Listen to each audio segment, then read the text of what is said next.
వెయ్యేళ్ల క్రితం 80 టన్నుల రాయి ఎలా ఎక్కింది? ఈ రోజుల్లో క్రెయిన్ లేకపోతే ఒక్క రాయి కూడా కదలదు. కానీ 1000 క్రితం 80 టన్నుల రాయిని గోపురం మీద పెట్టారంటే నమ్ముతారా? ఇది కథ కాదు, చరిత్రలో రికార్డ్ అయిన నిజం. చోళుల కాలంలో నిర్మించిన బృహదీశ్వర ఆలయం ఈ రోజుకి ఇంజనీర్లను ఆశ్చర్యపరుస్తుంది.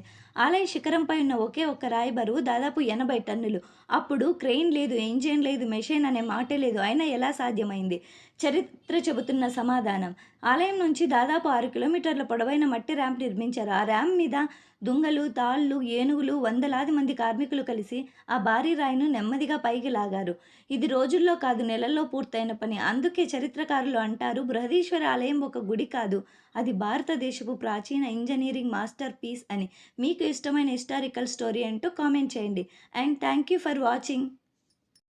రాయి పెరుగుతుందంటే నమ్ముతారా? నీరు దారి మార్చుకుందంటే? ఇవన్నీ జరిగే చోటే ఒక ఆలయం ఉంది. ఆ ఆలయమే యాగంటి ఉమామహేశ్వర స్వామి ఆలయం.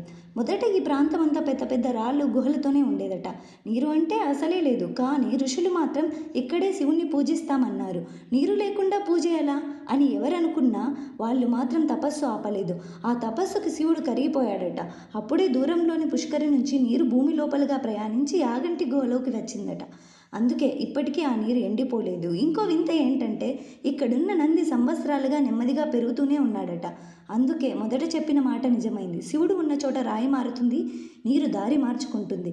ఇంకా యాగంటి గురించి తెలుసుకోవాలనుకుంటున్నారా? అయితే యాగంటి అని కమెంట్ చేయండి. Thank you for watching.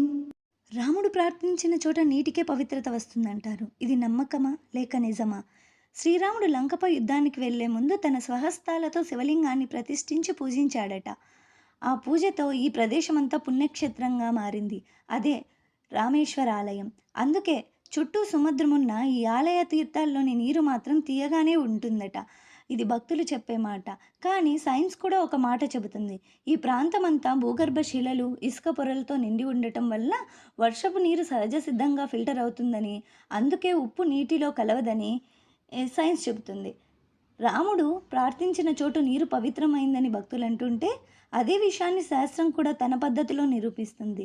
మీ అభిప్రాయం ఏంటో కామెంట్లో తెలపండి. ఇలాంటి మరిన్ని ఇంట్రెస్టింగ్ ఫ్యాక్ట్స్ కోసం సబ్స్క్రైబ్ సురేష్ విబ్జిఆర్ వ్లాగ్స్. సూర్యదేవుడు ఎందుకు తన ఆలయాన్ని రథ రూపంలోనే నిర్మించమన్నాడో తెలుసా? ఈ కథ చివర్లో అర్థమవుతుంది. ఇది సాధారణ ఆలయం కాదు. సూర్యదేవుడు తన రథంతో భూమిని తాకిన పవిత్ర స్థలం. ఒడిశాలో సముద్రం పక్కనున్న ఈ ప్రాంతాన్ని కొనార్క్ అంటారు. అంటే సూర్యశక్తి పుట్టిన చోటు అని అర్థం.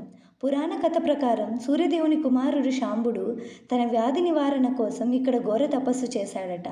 భక్తికి మెచ్చిన సూర్యుడు ప్రత్యక్షమై ఒక వరం ఇచ్చాడట. కాలాన్ని నడిపించే నా రథం లాగానే నా ఆలయం కూడా ఉండాలి అని అడిగాడట. అందుకే ఈ ఆలయం 7 గుర్రాలు కాలాన్ని నడిపిస్తాయి, 24 చక్రాల సమయాన్ని లెక్కిస్తాయి.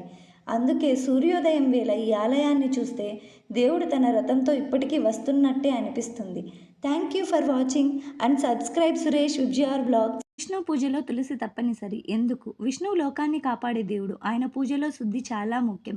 అందుకే తులసి మాలను హారంగా వేయడం సాంప్రదాయంగా కొనసాగుతుంది.